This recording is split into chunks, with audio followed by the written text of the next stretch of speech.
भरोसा रखना उस रब पर, भरोसा रखना उस रब पर जिसने यहाँ तक लाया है वो आगे भी ले जाएगा। जय हिंद साथियों, आपके अपने YouTube चैनल मैथ्स हंगामा में बहुत बहुत स्वागत है। दोस्तों, मैं हूं मुकेश कुमार।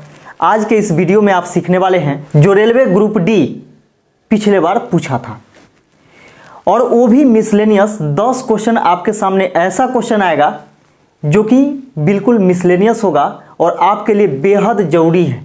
अगर इस प्रकार के वीडियो को आप निरंतर देखिएगा तो आप में एक नया ऊर्जा आएगा और इस प्रकार का क्वेश्चन आपके सामने आएगा तो वह आपसे बचने वाला नहीं है। तो दोस्तों, आइए बिना देर किए हुए हम लोग इस वीडियो को शुरू करते हैं और आइए देखते हैं इसका पहला क्वेश्चन। दोस्तों, इसका पहला क्वेश्चन देखिएगा। इसका पहला क्वेश्चन है कि निम्नलिखित में से कौन सी संख्या 4 से पूर्णतः विभाजित है। अब यहाँ पे देखिए कि ऑप्शन नंबर ए में दिया गया है 65, 42, 17, 6। बी में है 72, 53, 56, 6। सी में है 56, 32, 65, 4। और डी में है 41, 87, 2, 90। दोस्तों, यहां पे समझिएगा कि पूछा गया है कि कौन सी संख्या 4 से विभाज्य है। क्या आपको 4 से विभाज्यता का नियम पता है? अगर पता होगा तो आसानी से क्वेश्चन को आप हल कर पाइएगा। अगर पता नहीं रहेगा तो सब में आपको 4 से भाग देना पड़ेगा। सभी ऑप्शन में 4 से भाग दीजिएगा, तब पता चलेगा क्या कि कौन सा संख्या कटेगा 4 से, कौन नहीं कटेगा। क्वेश्चन तो बनेगा लेकिन देर लग जाएगा। तो ज़्यादा समय एक्सपेंड नहीं करना है। यहाँ पे क्या करना है कि जल्दी से जल्दी क्वेश्चन को हल करना है। तो आप अभी तक विभाज्यता का नियम नहीं जानते हैं या फिर आपको याद नहीं रह पाता है, तो मैंने उसका भी जुगाड़ लगा चुका है और एक वीडियो मैंने बनाया है। इस वीडियो के डिस्क्रिप्शन बॉक्स में उसका लिंक है, जाकर के उस वीडियो को जरूर देखिए और अपने विभाज्यता के नियम को मजबूत कर लीजिए और देखिए कितना आसानी से क्वेश्चन बनेगा। दोस्तों, 4 से विभाज्यता का नियम कहता है कि किसी भी संख्या के दाहिने तरफ से 2 अंक, किसी भी संख्या के दाहिने तरफ से 2 अंक 4 से कटने वाली हो या फिर 2 शून्य हो तो वह संख्या 4 से अवश्य ही कटती है। तो यहाँ पे देखिएगा कि 76 क्या 4 से कट रही है? तो देखिए 4 से 4 एकम 4 और 3 बचेगा तो 36, 4 नमा 36 कट रहा है। बिल्कुल आपका ऑप्शन नंबर ए आंसर हो जाएगा। अब देखिएगा कि क्या 66 कट रहा है? क्या 4 से नहीं कट रहा है, इसलिए नहीं होगा। 54 देखिए कट रहा है 4 से, नहीं कट रहा है तो ये भी नहीं होता। देखिए इसमें डी नंबर ऑप्शन में 90 कट रहा है, नहीं कट रहा है 4 से, तो ये भी नहीं होता। आ रहा है समझ में? दोस्तों, इसका दूसरा नंबर क्वेश्चन देखिएगा। दूसरा नंबर क्वेश्चन है 1/6 plus 1/12 plus 1/20 plus 1/30 plus 1/42 plus 1/56 बराबर व्हाट। ऐसा क्वेश्चन दोस्तों जब भी आएगा तो यहाँ पे क्या करना है कि देखिए,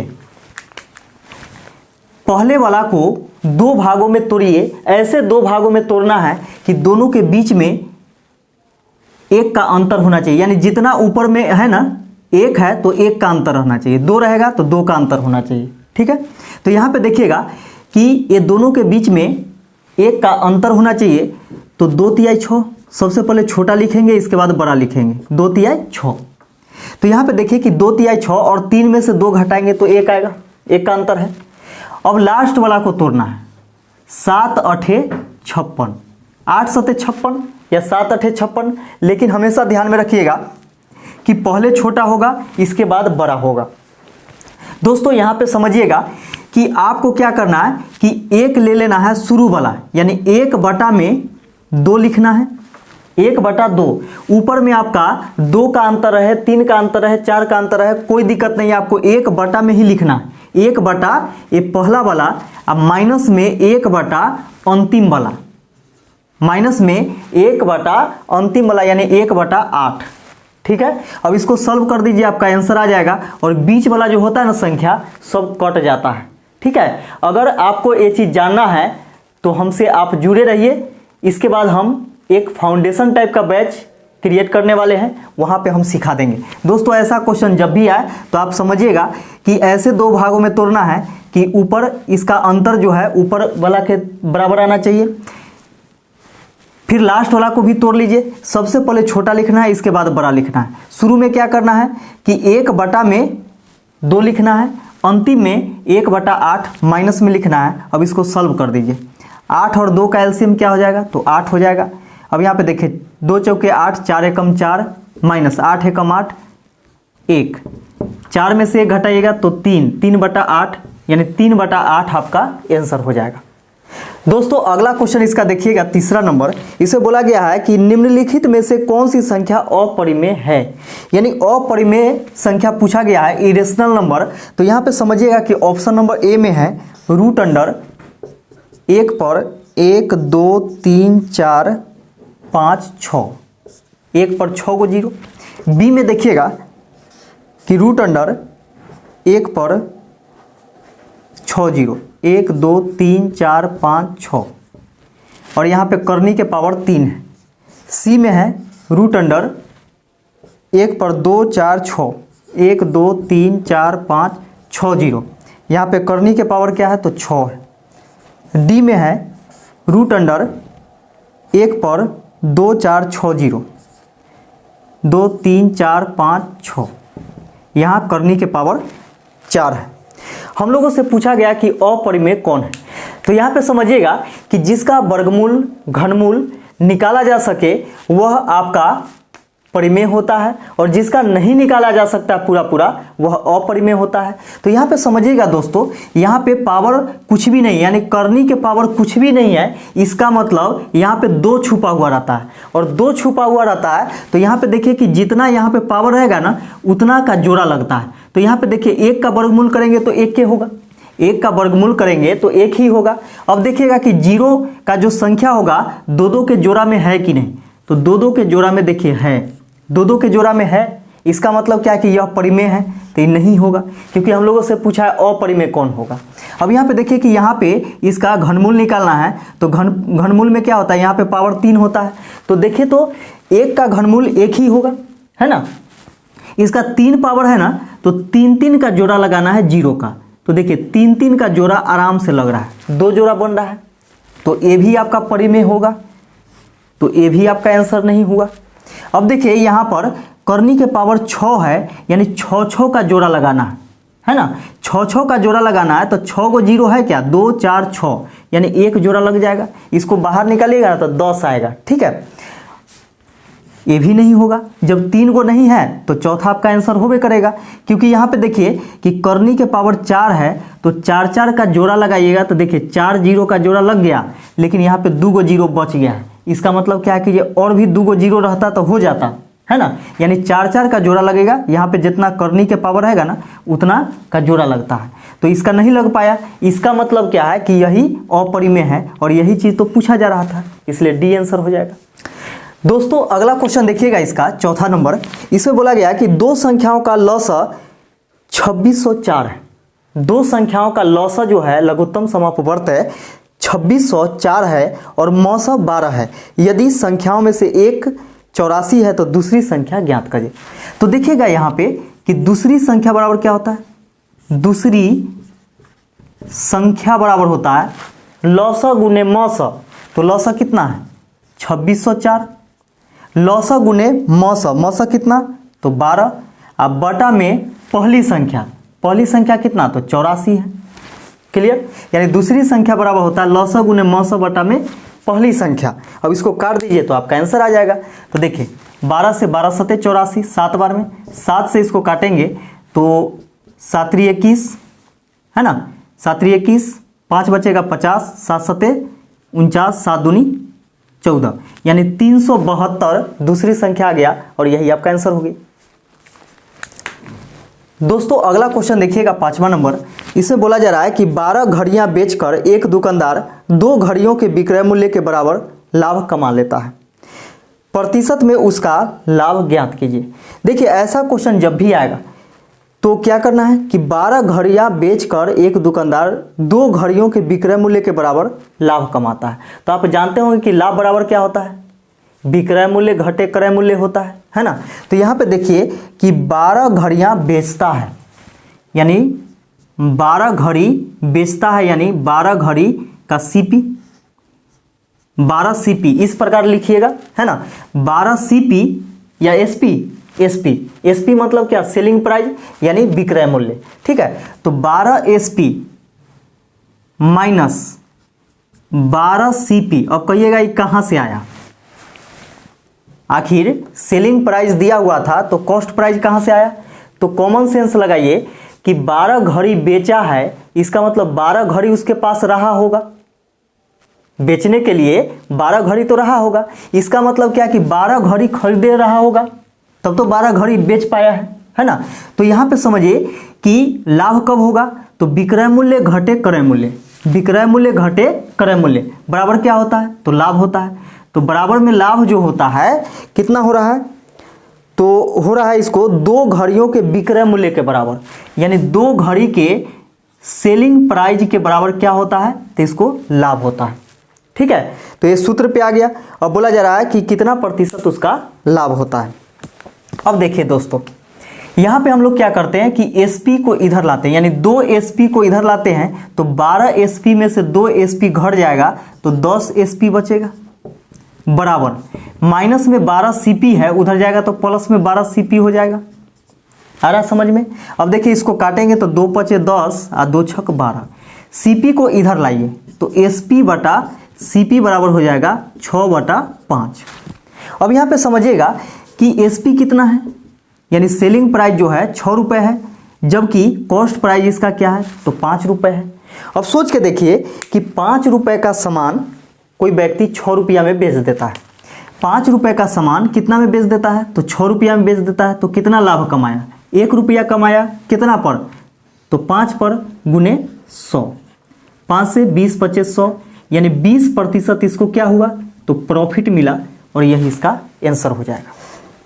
अगला क्वेश्चन देखिएगा दोस्तों, इसका अगला क्वेश्चन है कि पानु, जीवन और जलील, कैसा कैसा नाम है वो, पानु, जीवन और जलील किसी काम को अलग अलग क्रमशः, पहले लिखने दीजिए नाम, पानु चानू कथी कथी नाम रख ले रहता है, पानु,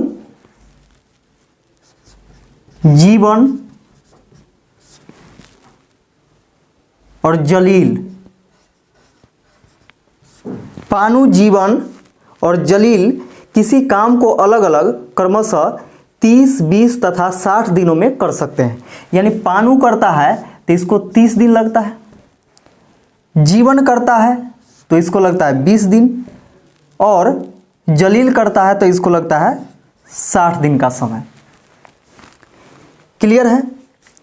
अब यहाँ पे देखिए कि जीवन ने काम आरंभ किया और हर तीसरे दिन पानु और जलील उसकी सहायता करने के लिए सहमत हो गए। उस काम को पूरा करने में कितना समय लगेगा। बहुत अच्छा क्वेश्चन है दोस्तों।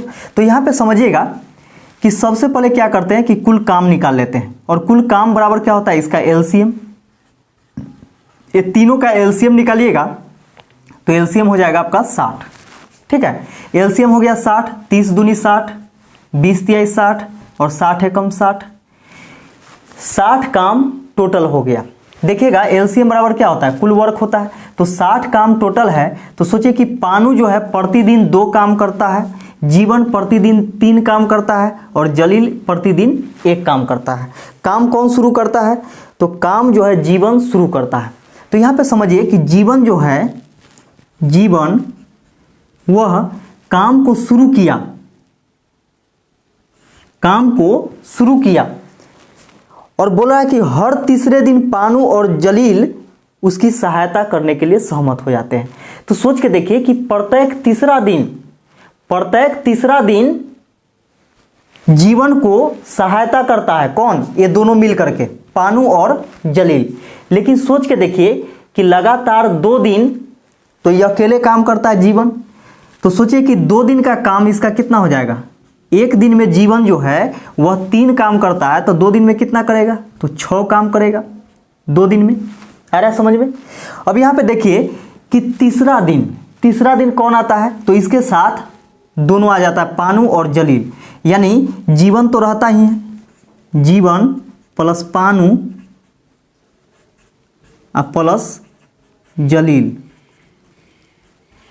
अब तीनों मिल करके तीसरा दिन काम करेगा तो 3 आ 2 5 1 6 काम कर पाएगा।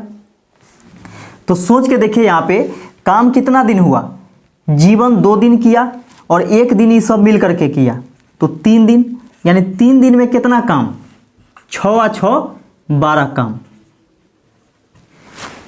3 दिन में कितना काम, तो 12 काम। अब यहाँ पे समझिए कि 3 दिन में 12 काम किया और काम कितना करना है, तो 60 काम करना है। तो सोचिए कि काम में हम कितना से गुना कर दे कि 60 हो जाए, तो 5 से गुना करेंगे तो 60 हो जाएगा, 12 25 60, 60 काम है ना, 12 25 60 काम। तो 5 से अगर हम काम में गुना किए हैं तो दिन में भी आपको 5 से गुना करना होगा, 5 दिया 15, यानी 15 दिन में काम समाप्त हो गया। और यही चीज़ पूछा गया था कि काम कितने समय में पूरा हो जाएगा, यानी कितना समय लगेगा, तो 15 दिन का समय लगेगा। दोस्तों अगला क्वेश्चन देखिएगा, 7वां नंबर। बोला जा रहा है कि 10 वर्ष पूर्व पिता की आयु अपनी बेटी की आयु से 3 गुना अधिक था।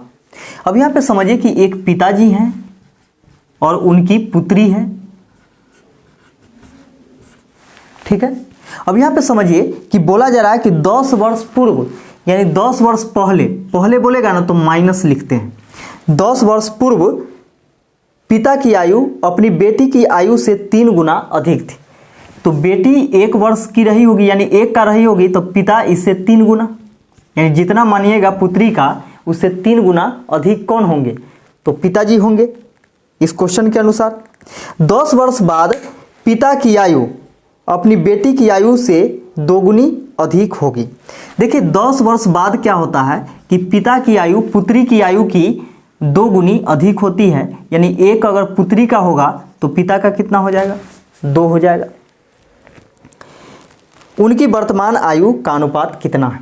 यहाँ पे दोस्तों समझिएगा, यहाँ पर आपको समझना क्या है कि क्या ये दोनों का अंतर जो है, ये पिता का पहले का उम्र और अभी का उम्र, ये दोनों के बीच में जो अंतर होगा और ये दोनों के बीच में अंतर है क्या बराबर है। देखिए 3 में से 2 घटाइएगा 1, 1 में से 1 घटाइएगा 0, अंतर बराबर नहीं है। तो अंतर बराबर करने के लिए क्या करना होता है कि ऊपर दोनों का अंतर देखा जाता है। तो 3 में 1 घटाएंगे 2 का अंतर है, नीचे में देखिए 2 और 1 के बीच में कितना, 1 का अंतर है। नीचे दोनों के अंतर से ऊपर दोनों में गुना करेंगे, ऊपर दोनों के अंतर से नीचे दोनों में गुना करते हैं। अब यहाँ पे समझिएगा कि इसको हम इधर लिखते हैं, तो 1 से गुना करेंगे तो 3, 1 एकम 1, 2 से गुना कीजिए नीचे दोनों में, 2 दूनी 4, 2 एकम 2। अब यहाँ पे देखिए कि अंतर कितना का आ गया, 1 1 का अंतर है। अनुपात में 1 का अंतर है, जबकि है कितना का, तो 10 और 10 20 का। एगो माइनस में रहेगा प्लस में रहेगा, तो क्या करना है, जोड़ देना है। तो देखिए 20 का अंतर है। अब हम लोगों से पूछा क्या है कि दोनों के वर्तमान आयु का अनुपात क्या होगा। तो यहाँ पे समझिएगा दोस्तों, वर्तमान आयु का अनुपात पूछा है तो आप इससे निकालिए चाहे इससे निकालिए। अब इसको नहीं देखना है, इसको देखना है। ऊपर वाला जो है 10 वर्ष पहले का आयु है, तो यहाँ पे क्या करते हैं, क्या कि गुना करते हैं। अनुपात 1 बराबर 20 है, तो 3 बराबर कितना हो जाएगा, 20 3 60, इसका हो जाएगा 20 एकम 20। ये कब का निकला, ये निकला 10 वर्ष पहले का। तो सोचिए 10 वर्ष पहले पिता का आयु 60 वर्ष और पुत्री की आयु 20 वर्ष था। तो अभी वर्तमान में कितने वर्ष के होंगे, तो 60 और 10 70 वर्ष के, और पुत्री 20 और 10 30 वर्ष के, है ना। दोनों के बीच में अनुपात पूछा गया, अनुपात लगा दीजिए। अनुपात में आप जानते हैं कि कटता भी है ना, यानी 7:3 इसके वर्तमान आयु का अनुपात हो जाएगा और यही इसका आंसर हो जाएगा। दोस्तों अगला क्वेश्चन देखिएगा, 8वां नंबर क्वेश्चन। इसे बोला जा रहा है कि धारा के विपरीत 75 किलोमीटर की दूरी तय करने के लिए नाविक को 12 घंटे का समय लगता है, जबकि धारा की दिशा में उतनी दूरी तय करने में उसे केवल 7.5 घंटे का समय लगता है। धारा की गति क्या है। दोस्तों यहाँ पे समझिएगा कि जितना दूरी गया उतना ही दूरी आया। आ रहा समझ में, जितना दूरी जो है वह अप स्ट्रीम गया है उतना ही डाउन स्ट्रीम में आया है। यानी धारा के दिशा में जितना दूरी गया है उतना ही विपरीत दिशा में आया है। तो यहाँ पे समझिएगा कि 75 किलोमीटर को हटा देते हैं थोड़ा देर के लिए, क्योंकि अगर इसको आप लेकर के चलते हैं तो इक्वेशन दूगो बनेगा और क्वेश्चन तो सॉल्व होगा ही, लेकिन जल्दी से नहीं सॉल्व हो पाएगा। दोस्तों यहाँ पे समझिएगा कि आसानी से हम लोग कैसे इसको निकाल पाएंगे, तो देखते रहिएगा।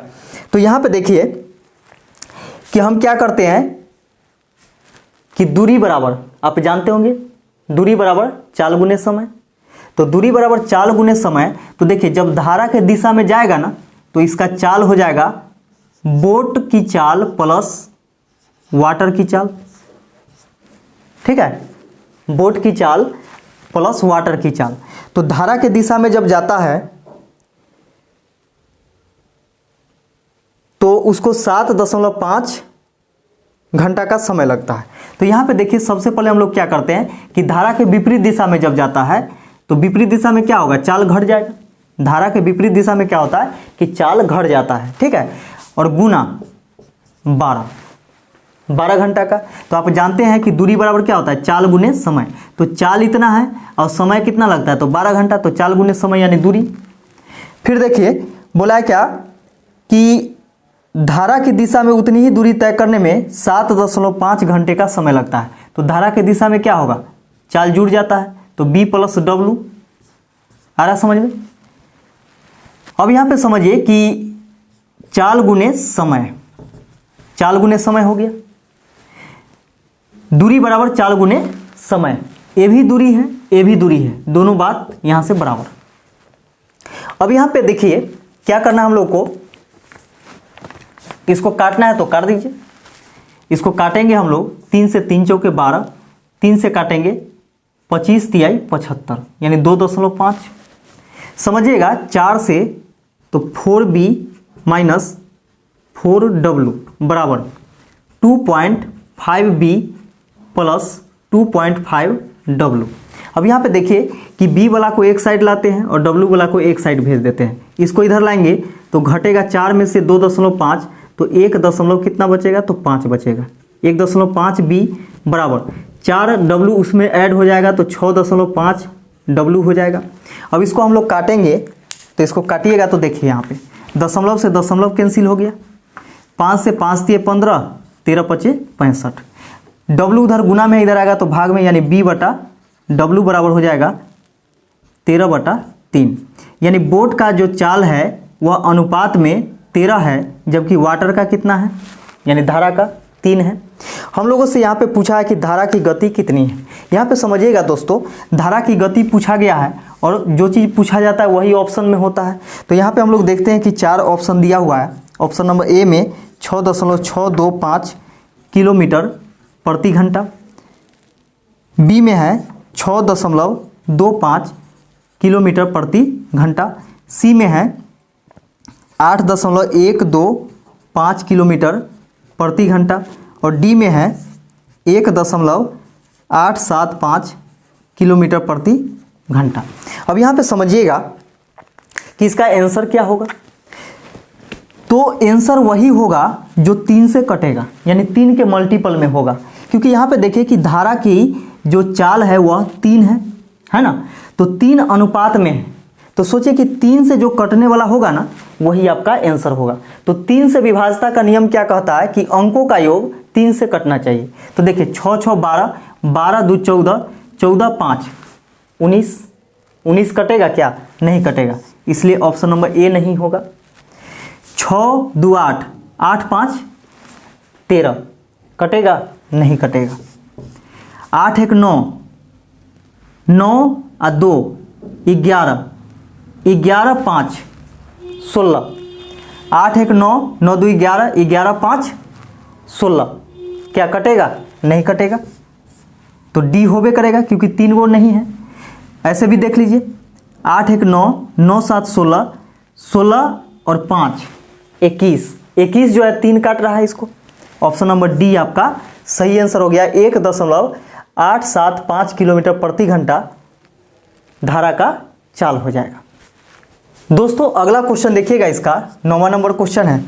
इसमें है कि किसी गोलाकार कक्ष में पक्का फर्श लगाने की लागत ₹10 प्रति वर्ग मीटर की दर से 1540 रुपये है। इस पर फेसिंग की लागत ₹6 प्रति मीटर की दर से कितनी होगी। अब यहाँ पे समझिएगा कि एक गोलाकार कक्ष है, जैसे मान के चलिए यह गोलाकार कक्ष है ना, और इसमें जो है इसके पक्का फर्श पर यानी पूरा में फर्श लगाने का लागत जो है ₹10 प्रति वर्ग मीटर की दर से 1540 रुपये है। यानी कुल जो रुपया है वह कितना है, 1540 रुपया होता है, जिसका प्रत्येक वर्ग मीटर का रेट कितना है, तो ₹10 प्रति वर्ग मीटर है। ऐसा क्वेश्चन दोस्तों जब भी आएगा तो यहाँ पे देखिए इसका पूरा क्षेत्र में, तो यह गोला है ना, यानी वृत्त का क्षेत्रफल क्या होता है, πr² है ना। तो वृत्त का क्षेत्रफल देखिएगा यहाँ पे कि वृत्त का क्षेत्रफल बराबर πr²। तो πr² क्षेत्रफल है, जबकि इसका क्षेत्रफल निकालना होगा ना रुपया के लिए, तो आप जानते हैं कि पूरा रुपया जितना है ना उसमें 1 वर्ग मीटर से आप भाग दे दीजिएगा उतना रुपया से, तो क्षेत्रफल निकलता है। तो देखिएगा यहाँ पे दिया हुआ है कि 1540 रुपये है टोटल, और इसे प्रति वर्ग मीटर का दाम दिया हुआ है ₹10, तो इसे आप भाग दे दीजिएगा तो यह क्या निकलता है, तो ये जो निकलेगा यह क्या निकलेगा, तो क्षेत्रफल निकलेगा। दोनों बात यहाँ से बराबर हो गया क्योंकि दोनों क्षेत्रफल है ना। 0 से 0 कैंसिल। अब यहाँ पे देखिए पाई का मान कितना होता है, 22/7 गुने r² बराबर 154। 22/7 इधर गुना में है, उधर जाएगा तो भाग में, यानी r² बराबर हो जाएगा 154 गुने 7/22। ये पलट जाएगा उधर जाकर के गुना में। इसे काटते हम लोग तो 11 से 11 दूनी 22, 11 कम 11, 11 चौके 44, 2 से काटेंगे 2 सते 14, r² बराबर हो जाएगा 7 सते 49, या 7 के स्क्वायर से स्क्वायर कैंसिल, r बराबर कितना हो गया, तो 7। इसका त्रिज्या निकल गया वृत्त का कितना, तो 7, यानी इसका त्रिज्या जो है 7 मीटर। ठीक है। अब यहाँ पे समझिए कि बोला गया कि इस पर फेसिंग की लागत ₹6 प्रति मीटर की दर से कितना होगा। तो सोचिए कि इसका फेसिंग का लागत, यानी ये जो है आपका ये बाउंड्री जो है इसका फेसिंग करने में कितना लागत होगा, तो ये पूरा चारों तरफ का बाउंड्री क्या कहलाता है, तो इसका परिधि कहलाता है। तो वृत्त का परिधि, वृत्त की परिधि बराबर क्या होता है, तो 2πr होता है, 2πr। अब यहाँ पे समझिए कि 2πr, तो 2 गुने पाई का मान 22/7 गुने r का मान कितना है, तो 7 है। अब समझिए कि इतना है ना, तो 1 मीटर का लागत कितना है, तो ₹6 है, तो इतना मीटर का कितना हो जाएगा, तो गुने 6 आ रहा है समझ में, गुना 6 करेंगे तो यहाँ से काटिए इसको, 7 से 7 कैंसिल, 22 दूनी 44, 44 गुने 6, 6 चौके 24 के 4, 6 चौके 24, 24 आ 2 26, 264 रुपये इसका फेसिंग का लागत हो जाएगा, और यही इसका आंसर हो जाएगा। दोस्तों इस वीडियो का लास्ट क्वेश्चन देखिएगा, 10वां नंबर क्वेश्चन है कि यदि a + 1/a बराबर 5 हो तो AQ + 1/AQ बराबर व्हाट, ये चीज़ पूछा गया है। दोस्तों यहाँ पे समझिएगा कि ऐसा प्रश्न जब भी आए कि a + 1/a बराबर दिया हुआ रहे और AQ + 1/AQ पूछा जाए, तो AQ + 1/AQ बराबर होता है, इसका formula x³ - 3x, x³ - 3x, और x क्या होता है, तो x यही होता है, x, ये 5 जो है वह x कहलाएगा। ठीक है, तो x कहलाएगा, तो 5 का क्यू करेंगे, x के जगह क्या रखेंगे, तो 5 रखेंगे, 5 का क्यू -3 गुने x का मान 5, 5 के क्यू 125 -5 दिए 15, 125 में से 15 घटाइएगा तो 110 हो जाएगा, और यही आपका आंसर हो जाएगा। तो तो वीडियो कैसा लगा कमेंट करके ज़रूर हमें बताइएगा। वीडियो देखने के लिए आप सभी को बहुत बहुत धन्यवाद।